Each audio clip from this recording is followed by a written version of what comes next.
Awesome. Thank you for coming and thank you for having us. I presented at PyData Boston, the conference in December, and it's lovely to come back to one of these meetups. Back when I was younger and I attended these meetups more often in the Cambridge area, I used to do this quite a bit. So it's nice to come back after many years to a meetup like this. So I'm Abhishek, and this is Evans, and we will be talking about um, time series data and how we can perform time series classification with these foundation models. Right? So this is a follow-up talk to what I presented back in December. That talk was on anomaly detection, right? And so this one is on classification. So here is a QR code for that talk. There's a recording up.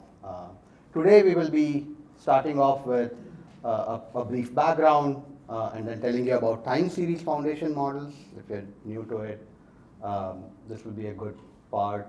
And then we'll switch to how we can use a particular foundation model called moment for classification. Right? And then we'll be presenting a case study. I am from the IoT world, as I'll just tell you, and so the case study comes from that industry. And then finally, we'll conclude and present you what we are working on right now.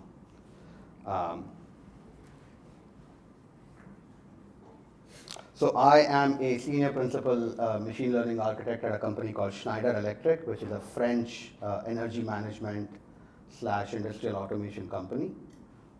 And as it happens in energy management / IoT, time series data is plentiful. And so I'm super interested in time series forecasting, anomaly detection, and classification.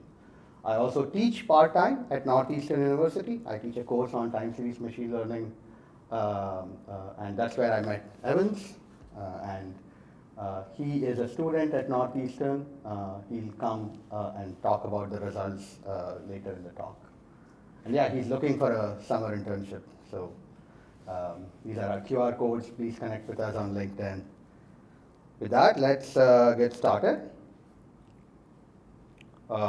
What is time series classification? So firstly, what is time series? Time series is any ordered sequence of measurements, right? You often have multiple dimensions to time series data.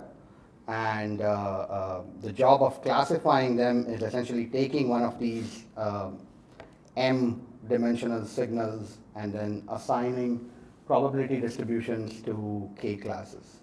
Right? So you want to select, you want to map, you want to assign a label to this set of multivariate time series data based on this probability distribution. And so very often what we see is in the variables world, right? So you will have people trying to decide what is the activity being performed by the user based on some kind of variable that they are varying, right? So this could be accelerometer data,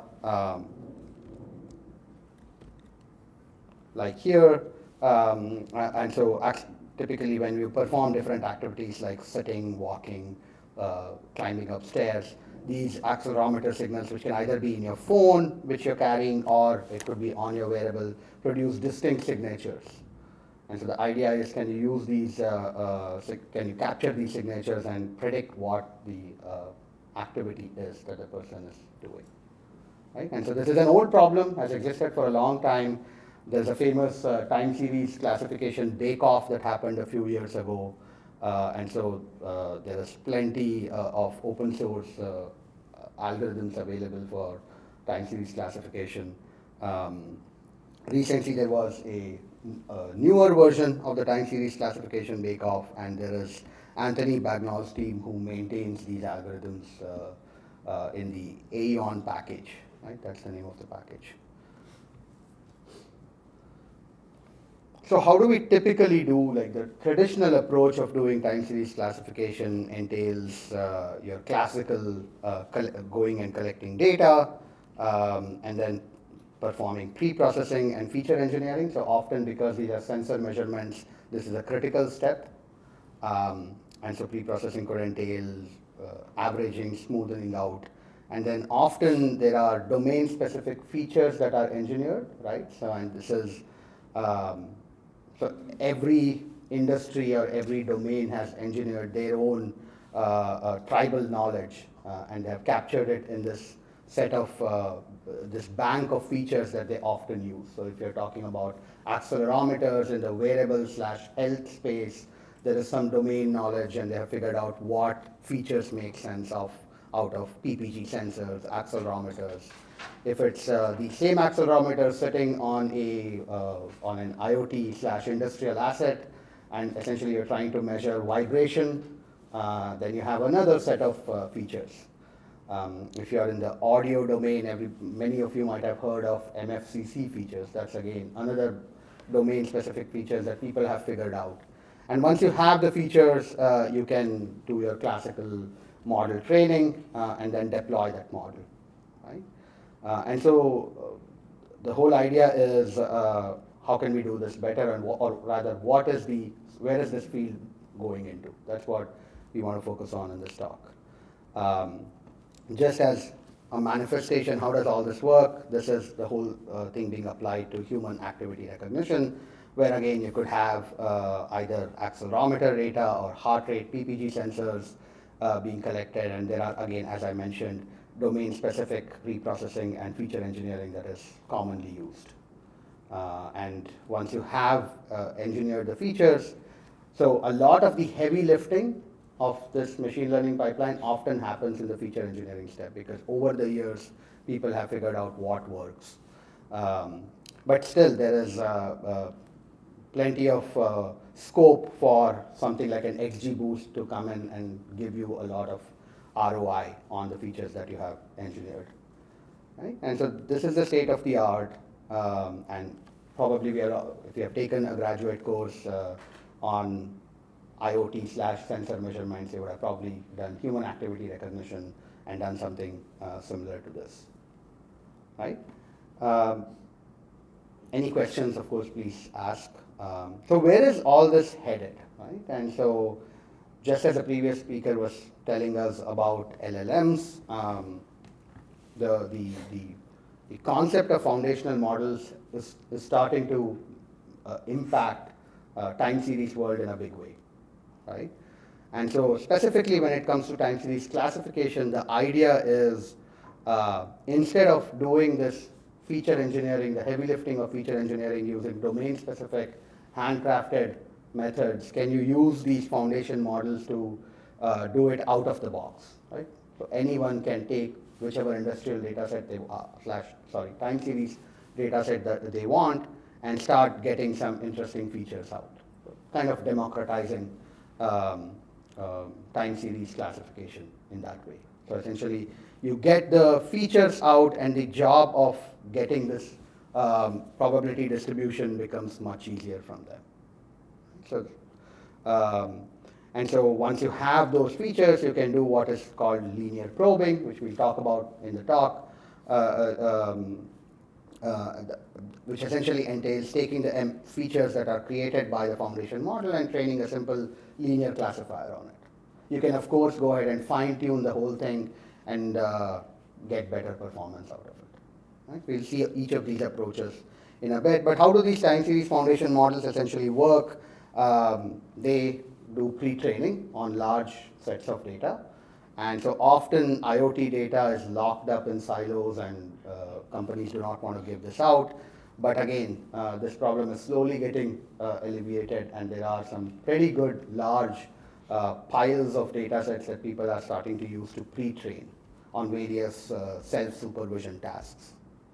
Right? And so once you can do this pre-training, what it leads to is you're able to capture important structures in the time series. Right? So typical multi-scale phenomena that we are interested to capture, periodicity in the data, all this becomes possible with a transformer architecture being trained on large number of time series data sets.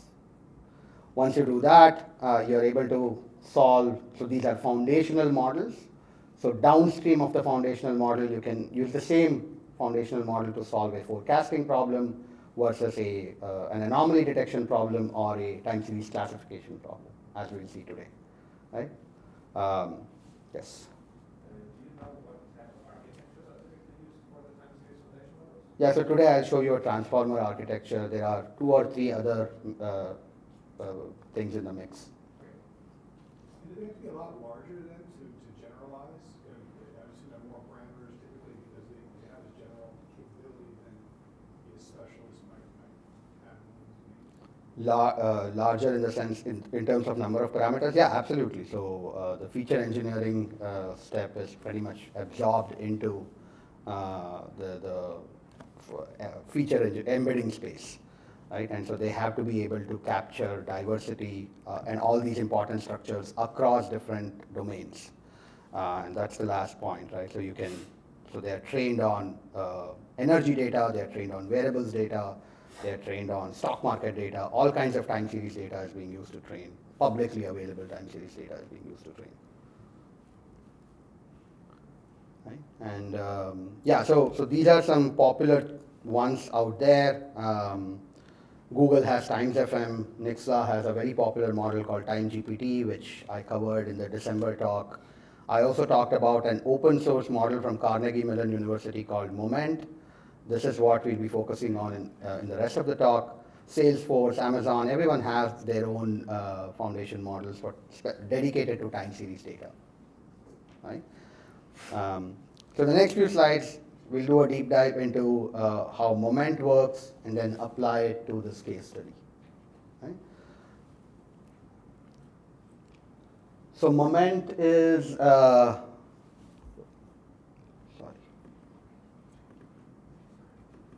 Okay.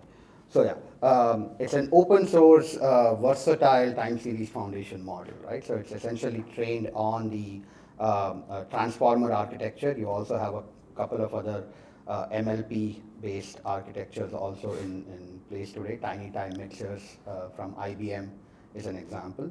But this particular open source model from CMU works on the transformer architecture.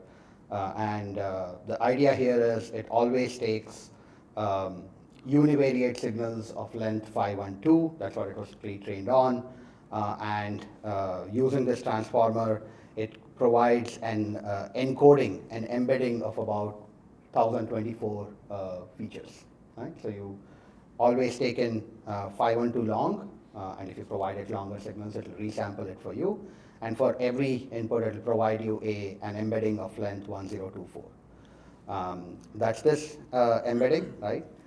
You are able to take that embedding and then pass it down various use case specific layers. Right? So this one is the reconstruction head, which was used for pre-training the model.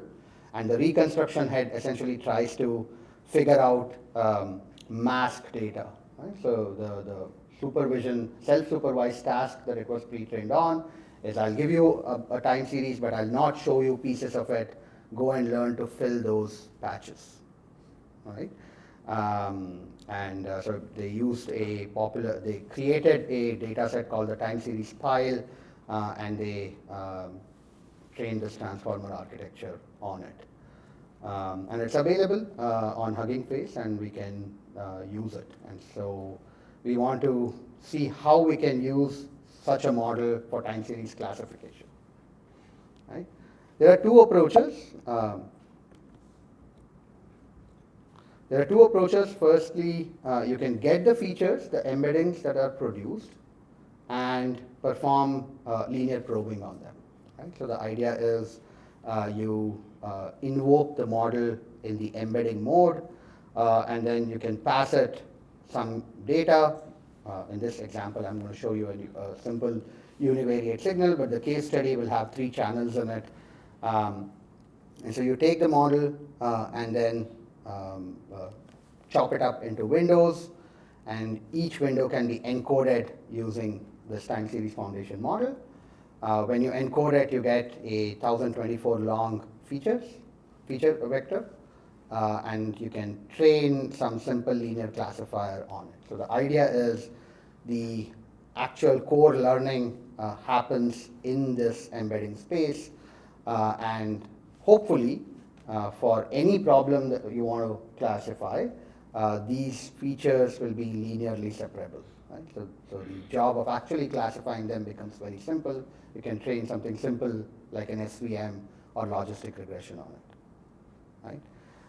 And it comes out of the box. You don't have to do anything. You take your data set, pass it to Moment, you take the feature vectors and do whatever you want with it. Right? So in the December talk, I talked about how do you do anomaly detection with this model. But today what we're going to do is do linear probing in the case study and use these embeddings to detect faults in motors. Okay? You can also, of course, fine-tune. Here the idea is you start with the core transformer architecture, right? And then you remember that transformer architecture will give you that embedding the feature vector, and then you attach some kind of use case specific layer to it. Right? And then this is your overall architecture that you are interested in. You can either freeze the weights in the encoder block and don't worry about it, just train the use case specific head that you attach, right? Or if you are interested, you can train some of the final layers of the core encoder itself, right? So both are possible, and this is the second option available. Obviously, this is much more work because this entails gathering data and then actually doing backprop on it, right? But this one works out of the box. Right? You just take a pre-trained model, get the embeddings, and get your feature vectors ready. Okay, so those are the two approaches, and we want to apply those approaches with this specific model called Moment on a problem called motor current signature analysis, right? MCSA is common in my world, right? But I wanted to introduce what this problem is. Motors are everywhere, right? So motors often drive loads. So anytime you enter an elevator, anytime you go on an escalator, any product that you're using probably got manufactured on a conveyor belt, which is controlled by a motor. So motors are super mission critical in many aspects of our daily life, right? And so given their mission critical natures, we are interested in ensuring their health, right? So you want these assets to work reliably all the time. And so conventionally what has been done is back in the day, they used to have these stethoscopes. So people would get trained to literally wear stethoscopes and put it on the device and hear the sounds that it makes. This actually used to be training that engineers would get. Nowadays, people attach these vibration sensors on them and look for awkward signatures. Right? So what is normal, normally it should not, the thing should not vibrate a lot. But if you see that there is way too much play happening, you are alerted. But that is still an invasive way of monitoring because you still need to go out in the field and attach a sensor to your device. So the state of the art is motor current signature analysis, where you are able to just look at the current that is being used to drive the motor, right? And so whenever there is a fault that is produced, if you measure the current at a very high sampling rate, you'll be able to see distinguishing signatures of faults in the current signal itself. Yeah. So with that, can you distinguish what the current's going to, whether it's like extra heat, power, or vibration? So you are able to classify faults in the motor using the current, right? But And it knows it's specifically from vibration, it's not heat in the windings or additional power. so we don't measure vibration, right? So we are saying that the root cause is showing up in the current signal as some anomaly. Right? So it may also cause more vibration or probably increase the temperature. But things like broken bars in an induction motor would show up as its own characteristic peaks in the frequency domain of the current signal. Right? And so again, this domain has figured out what to look in the frequency domain of the current signal, and therefore you need to know which bands in the frequency domain to look into. And the question that we wanted to ask is, can you be completely agnostic about what is MCSA? Take a data set. How long does it take for a data scientist to go from nothing to some results? Right? So can you spin up a use case quickly with these things? At least so that a product manager can say, is there some meat here, right? Can I pursue this, or is this complete nonsense? So that's the idea. So there are several data sets that the publicly available data sets that universities and various labs have collected. This is just one of them, which is a pretty small data set, where what they did was they took these motors and drilled holes into the damn thing, and so because you're drilling holes, it's a fault. Specifically what they were simulating were so-called broken bars in an induction motor. And so there are three classes in the data set. One is nominal operation of the device. Then you have one broken bar and then two broken bars. These are the faults that were introduced into the data set. And probably when they trained Moment, the foundation model, they used one of these data sets to pre-train. I don't know, right? But the thing works very well on it, as Evans will show. So what does the data set have? It's essentially, these are this is the sort of support for the various classes in the data set, right? So often in these cases, what is the confounding factor are the various operating conditions. So it's not just that you have three classes and a bunch of time series data, but there is a lot of diversity in the operating conditions of the asset. Right? The asset may be driving different kinds of loads, the asset may be doing different things. So how do you sort of generalize to different operating conditions? That's always a problem when you're doing motor-related stuff. And so to that end, what the creators of this data set did was capture these settings, nominal, one broken bar and two broken bar, across three different settings. Right? So when the motor was at nominal speed, or when it was running at a lesser speed, or at a higher speed. And these essentially reflect the load that the motor is driving. Right? So the data rate is about 1400 hertz. So you essentially have every sample about 0.0007 seconds apart. What are we measuring? We are essentially measuring the currents across three phases. So this is AC supply. So AC has three phases: phase A, phase B, phase C. And so we are measuring the current across these three phases. Right? And so we were interested in seeing how Moment works out of the box on this data set. So we started off with a generic definition of time series classification. We said this is how it's typically done, very classic, what we study in the textbook. And then we said, can we use time foundation models for this problem, right? And so what were the questions that we were trying to ask, right? I apologize for this arrow getting messed up. But essentially, we wanted to ask three questions. Firstly, we were curious as to what do these foundational models learn about the currents. Right? So what kind of features are they producing? We were just curious. And then we, of course, wanted to see how do they compare to these handcrafted features. Are they as efficient so do they do the heavy lifting of machine learning as well as the handcrafted features, or do they do something totally different? And then finally, does the performance of these models depend on the time scale, right? So we are, of course, collecting raw data at one time scale, but if I was, for whatever computational reasons, I was not able to transmit all that granular data to where the model is running, can I still get some performance? And so those are the three high-level questions that we were asking. Yes? So I just had a quick question because I'm not familiar with this topic.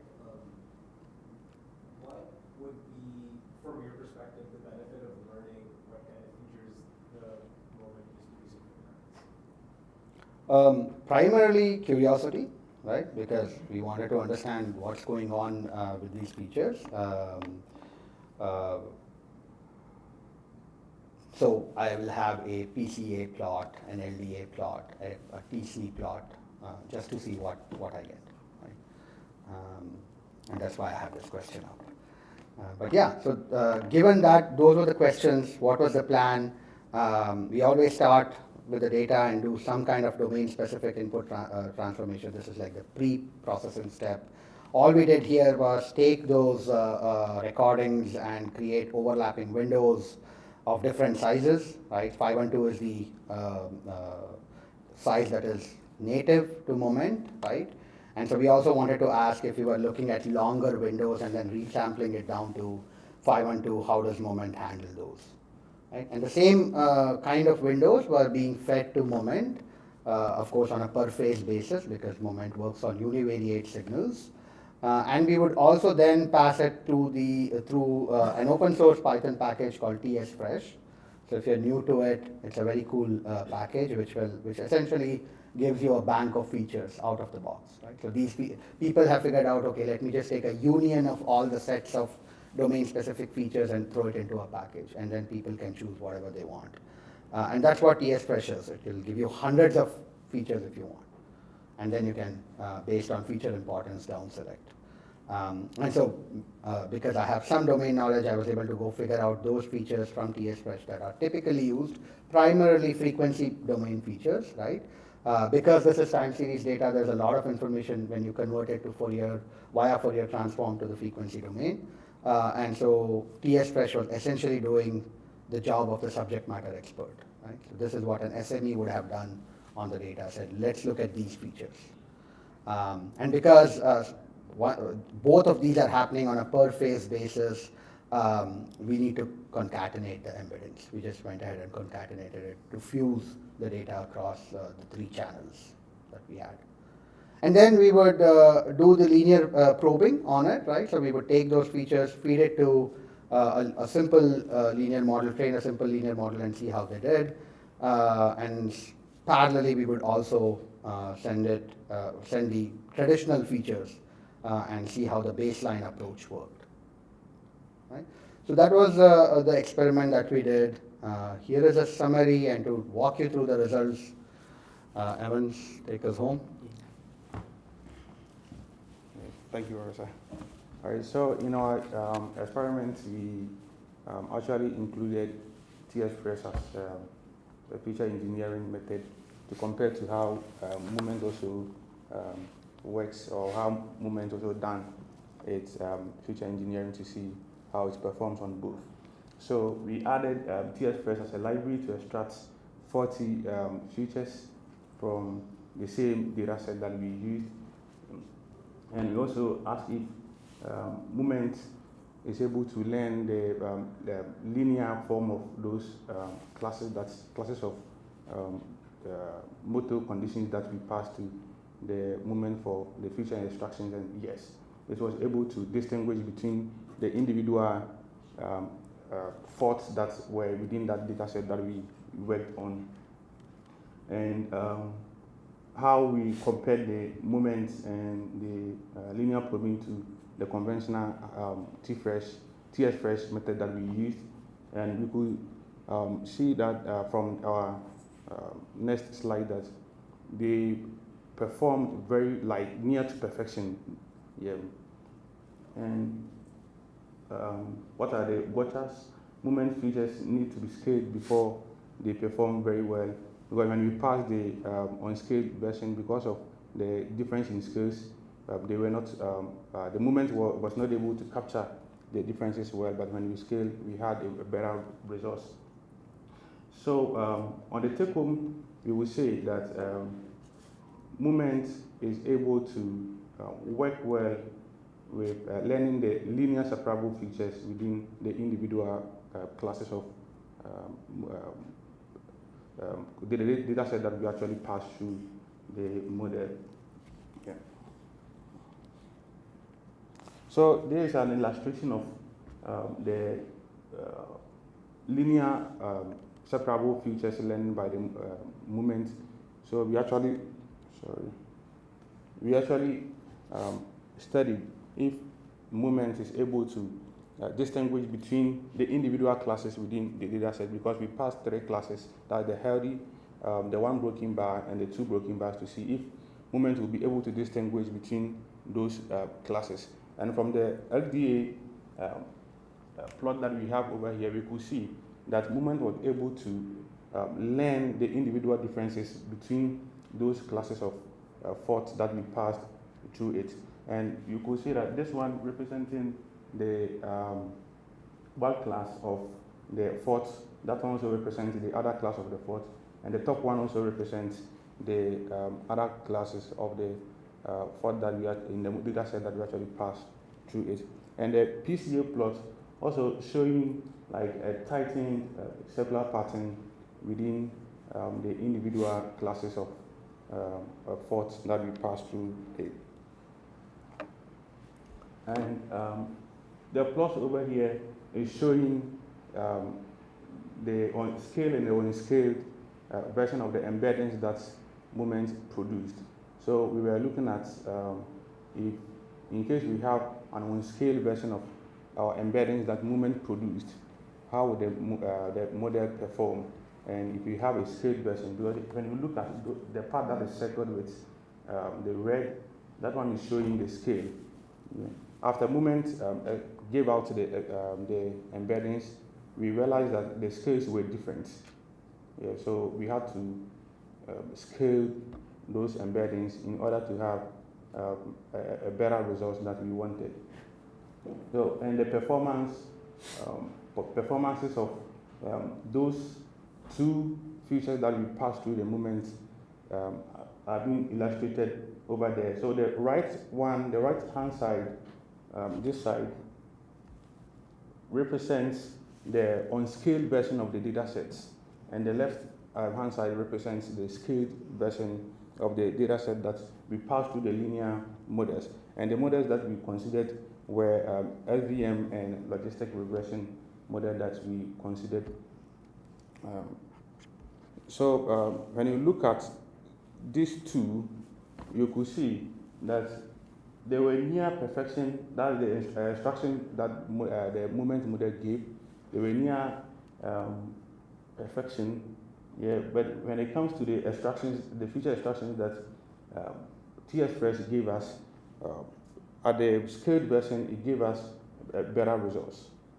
Can you clarify what you mean by the scale and unscale in this context? Like you're kind of renormalizing the individual embedding features, or what scaling are you doing there? Yes, so we try to limit our data sets in such a way that we will have a normal distribution where the mean becomes 0 and the standard deviation is 1, so that those columns that are having like larger values will not dominate in our analysis. Yeah.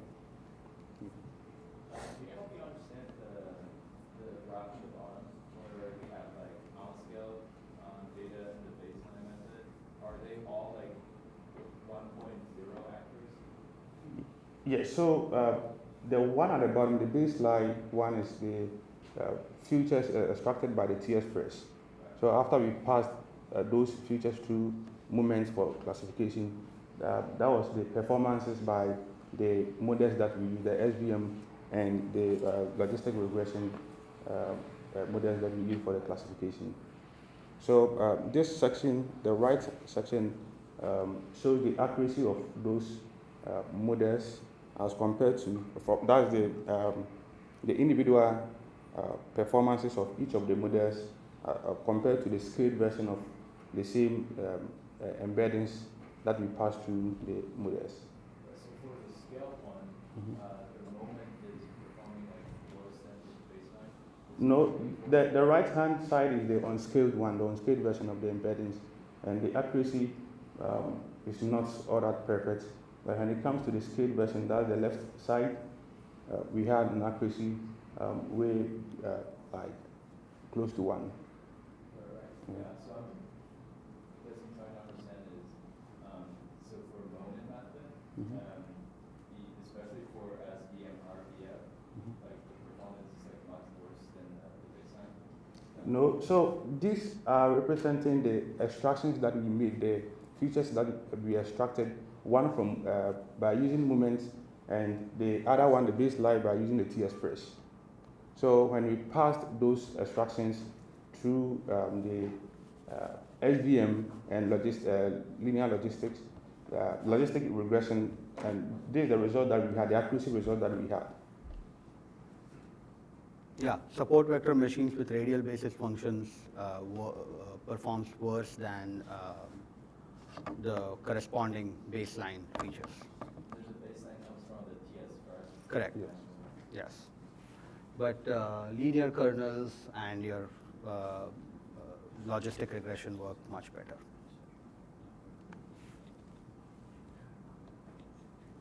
So the next step that we are considering is fine-tuning movement to see how it works on those two features that we extracted.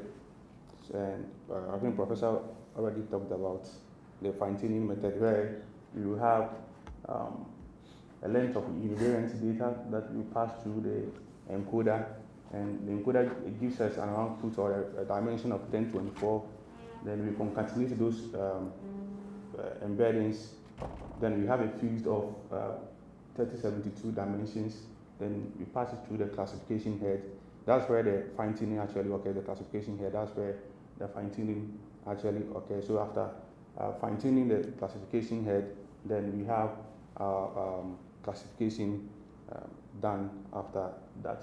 But one thing about the classification, the fine-tuning method, is that you freeze the encoder, the weight of the encoder, you freeze it, so that the attention will be on those parameters that you tune inside the classification head. So we will end here and welcome questions. Thank you.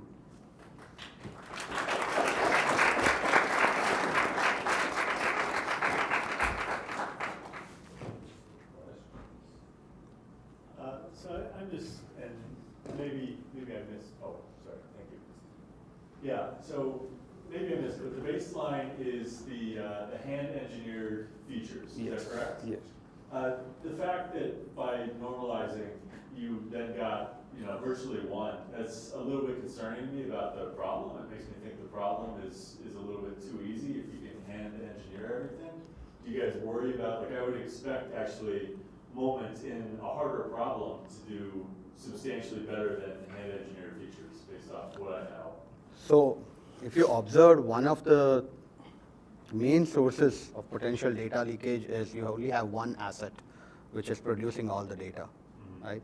So the question would be, if you collect data from machines 1 to 10, how does it perform on the machine 11th machine and 12th machine, right? Sure. And so, yeah, this data set does not have multiple machines in it.